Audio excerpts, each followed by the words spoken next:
آپ اپنے آپ کو دینا ہے۔ بہرحال مسیح ان لوگوں پہ ہر لحاظ سے افسوس کرنے لگے۔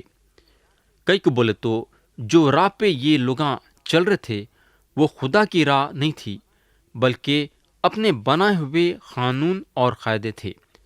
جب ہم اپنے سے قانون اور قاعدے بناتے ہیں تو صرف ہم گمراہ نہیں ہو جاتے، بلکہ ہم گمراہ ہونے کے ساتھ ساتھ ہمارے تعلیم کے ذریعے سے دوسروں کو بھی گمراہ کرتے ہیں۔ اب ہم آیت 23 سے آیت 36 تک پڑھیں گے۔ لکھا ہوا ہے، اے ریاکار فقیوں اور فریسیوں، تم پر افسوس ہے کہ پودینے اور سونف اور زیرے پر دہیا کی دیتے ہو، اور تم نے شریعت کی زیادہ بھاری باتوں یعنی انصاف اور رحم اور ایمان کو چھوڑ دیا ہے۔ لازم تھا کہ یہ بھی کرتے اور وہ بھی نہ چھوڑتے۔ اے اندھے راہ بتانے والو، جو مچھر کو تو چھانٹتے ہو اور اونٹ کو نگل جاتے ہو، اے ریاکار فقیوں اور فریسیوں، تم پر افسوس ہے کہ پیالے اور رکابی کو اوپر سے صاف کرتے ہو، مگر وہ اندر لوٹ اور ناپرہیزگاری سے بھرے ہیں۔ اے اندھے فرسی، پہلے پیالے اور رکابی کو اندر سے صاف کر تاکہ اوپر سے بھی صاف ہو جائیں۔ اے ریاکار فقیوں اور فریسیوں، تم پر افسوس ہے کہ تم سفیدی پھری ہوئی قبروں کی مانند ہو، جو اوپر سے تو خوبصورت دکھائی دیتی ہیں مگر اندر مردوں کی ہڈیوں اور ہر طرح کی نجاست سے بھری ہوئی ہیں۔ اسی طرح تم بھی ظاہر میں تو لوگوں کو راز باز دکھائی دیتے ہو، مگر باطن میں ریاکاری اور بے دینی سے بھرے ہوئے ہو۔ اے ریاکار فقیوں اور فریسیوں، تم پر افسوس ہے کہ نبیوں کی خبریں بناتے اور راز بازوں کے مقبرے آراستہ کرتے ہو، اور کہتے ہو کہ اگر ہم اپنے باپ دادا کے زمانے میں ہوتے تو نبیوں کے خون میں ان کے شریک نہ ہوتے۔ اس طرح تم اپنی نسبت گواہی دیتے ہو کہ ہم نبیوں کے قتلوں کے فرزند ہیں۔ غرض اپنے باپ دادا کا پیمانہ بھر دو۔ اے سانپو، اے افائی کے بچوں، تم جہنم کی سزا سے کیوں کر بچو گے؟ اس لیے دیکھو، میں نبیوں اور داناؤں اور فقیوں کو تمہارے پاس بھیجتا ہوں، ان میں سے بعض کو قتل کرو گے اور صلیب پر چڑھاؤ گے، اور بعض کو اپنے عبادت خانوں میں کوڑے مارو گے، اور شہر با شہر ستاتے پھرو گے، تاکہ سب راز بازوں کا خون جو زمین پر بہایا گیا تم پر آئے۔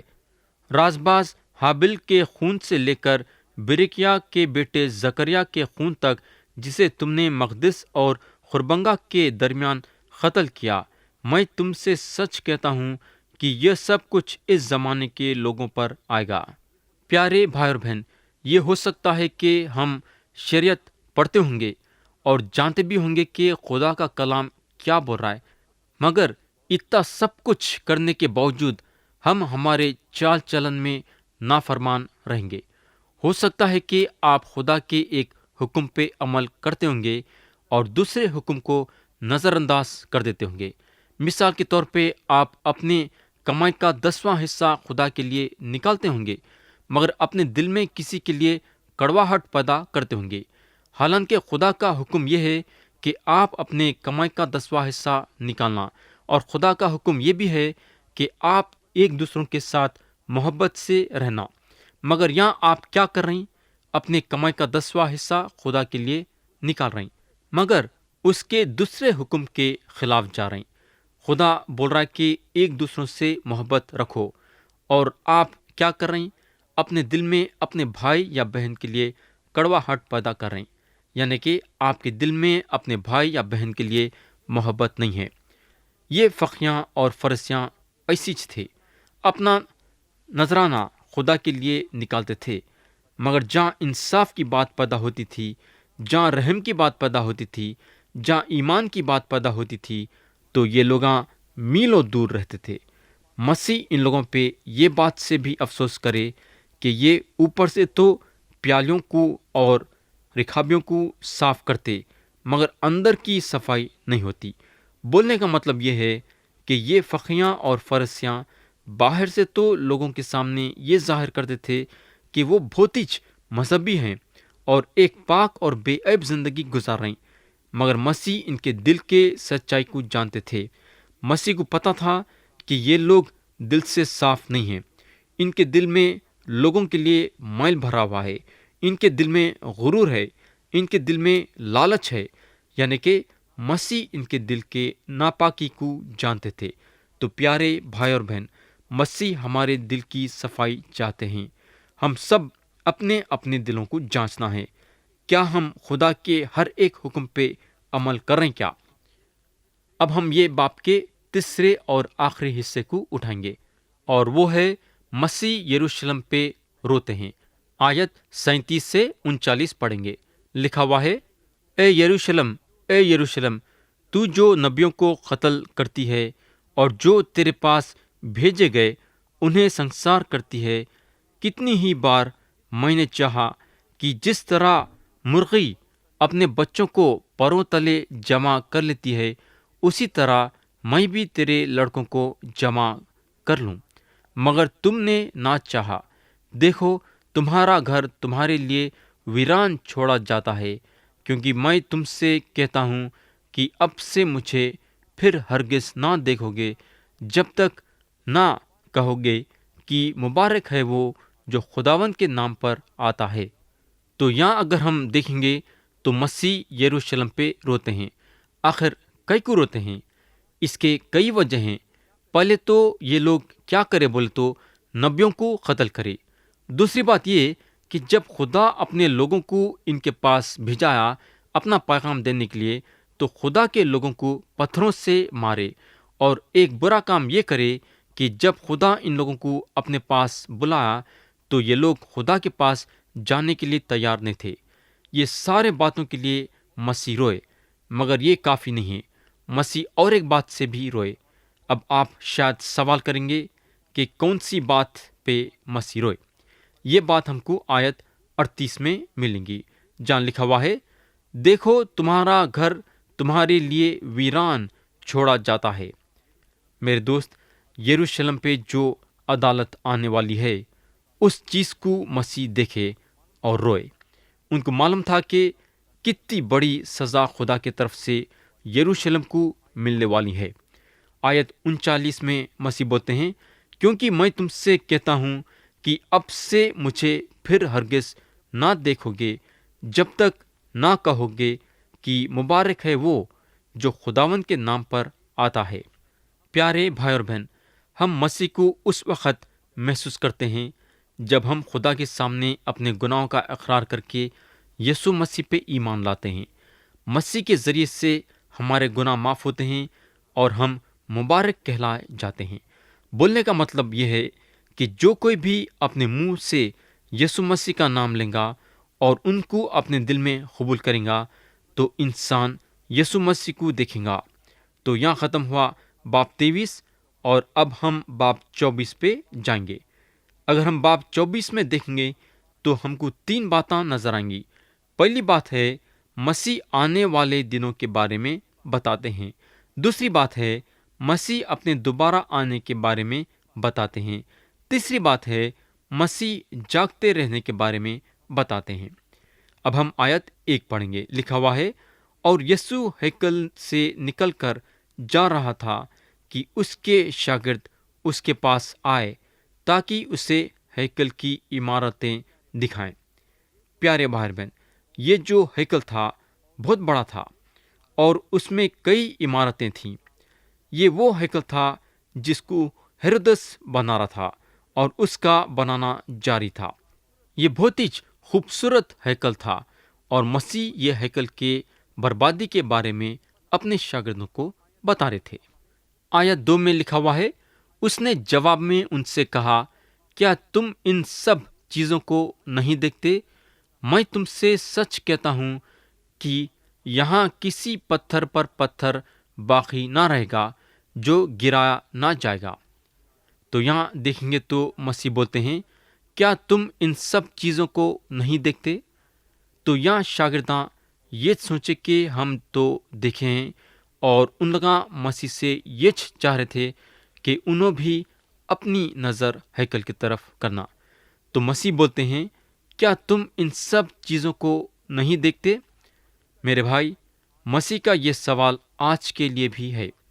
مسیح کا سوال آج کے لیے یہ ہے کہ کیا تم دنیا کو نہیں دیکھتے؟ میرے دوست، آج اگر ہم دنیا پہ نظر کریں گے تو ہم کیا کیا نہیں دیکھ رہے ہیں۔ ساری دنیا گناہ میں مبتلا ہو گئی ہے۔ ایک سے ایک ایسے کام ہو رہے ہیں کہ ہم سوچ بھی نہیں سکتے۔ انسان بالکل خدا سے دور ہو گیا ہے۔ خدا میں انسان کو کوئی دلچسپی نہیں ہے، مگر ہم کو معلوم ہونا چاہیے کہ اس کا نتیجہ بربادی ہے۔ آیت 3 میں لکھا ہوا ہے، اور جب وہ زیتون کے پہاڑ پر بیٹھا تھا تو اس کے شاگرد الگ اس کے پاس آ کر بولے، ہمیں بتا کہ یہ باتیں کب ہوں گی، اور تیرے آنے اور دنیا کے آخر ہونے کا نشان کیا ہوگا؟ تو پیارے بھائی بہن، یہاں 3 سوال ہیں۔ نمبر 1، یہ باتیں کب ہوں گی؟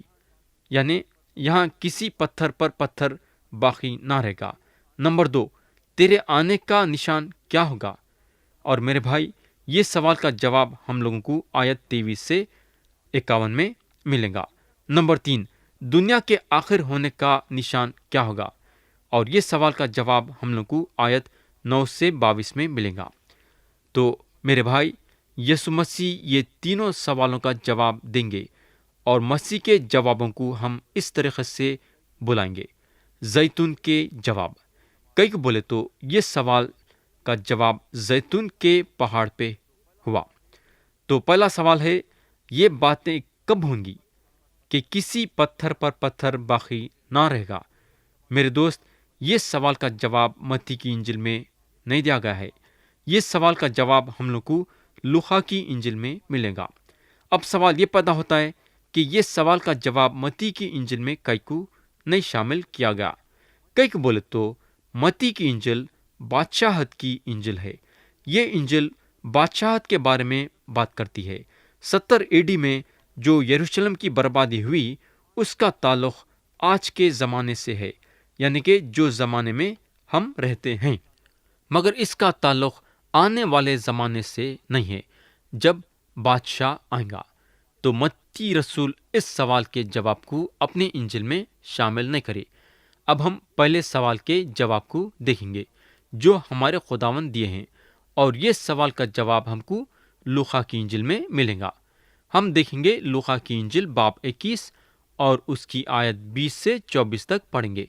لکھا ہوا ہے، پھر جب تم یروشلم کو فوجوں سے گھرا ہوا دیکھو تو جان لینا کہ اس کا اجڑ جانا نزدیک ہے۔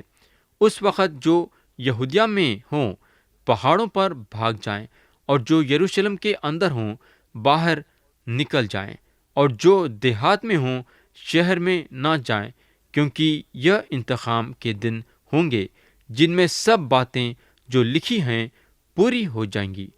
ان پر افسوس ہے جو ان دنوں میں حاملہ ہوں اور جو دودھ پلاتی ہوں، کیونکہ ملک میں بڑی مصیبت اور اس قوم پر غضب ہوگا، اور وہ تلوار کا لقمہ ہو جائیں گے، اور اسیر ہو کر سب قوموں میں پہنچائے جائیں گے، اور جب تک غیر قوموں کی میعاد پوری نہ ہو یروشلم غیر قوموں سے پامال ہوتی رہے گی۔ میرے دوست، یہ شک کی بات نہیں ہے کہ کئی لوگ ہمارے خداوند کو یہ بولتے دیکھے 70 AD میں موجود تھے، جب رومیوں کی فوج یہ شہر کو گھیر لی اور محاصرہ کر لی، اور دنیا سے یہ شہر کو الگ کر دی، اور دیوار کو توڑ کے اندر گھس گئی۔ رومی لوگ جو کرے وہ بہت ہی خطرناک تھا۔ وہ شہر کو توڑ دیے، اور ہم کو معلوم ہونا چاہیے کہ ایک ایسی بربادی تھی کہ سوچ بھی نہیں سکتے۔ نیبوکد نظر جو 600 سال پہلے یہ شہر کو برباد کرا، اس سے کئی زیادہ برباد 70 AD میں ہوا۔ خدا ہم سب کو آج کے کلام کے ذریعے سے برکت دے۔